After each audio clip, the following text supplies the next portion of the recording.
take a look at the pigments for darker hair tones, which can achieve a 1 to a 5 without any reflect, or with reflex like a 5.44, 4.4, 5.64, etc.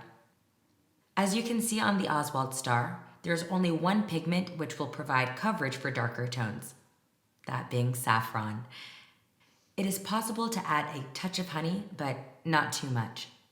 At least half of the affixing pigments should then consist of saffron.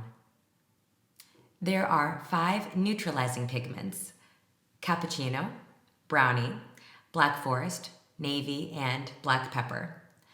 To know exactly which pigment does what, we have summarized them in a table. Let's take a look at Cappuccino, the weakest of the neutralizing pigments. This pigment will moderately darken and neutralize the color. Next in line is Brownie, which will moderately darken and neutralize the color, but will keep a warm reflect. Then there is Navy, the pigment that will neutralize a color to the maximum and will also darken it very slightly. The opposite color is Black Forest, which will darken to the maximum and neutralize only very slightly. The last color is Black Pepper, a very balanced pigment that will both darken and neutralize in a very harmonious way. It is important to mention that there are 2 types of mixtures that are not possible. The first is honey, which cannot be mixed with either Black Forest or Black Pepper. These are too strong for the pigment honey.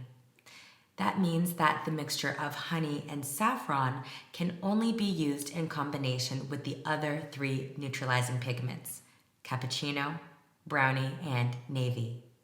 Secondly, the affixing pigment saffron and the neutralizing pigment Cappuccino cannot be combined when only saffron is used as a binding pigment. In this case, Cappuccino would not be strong enough to neutralize saffron.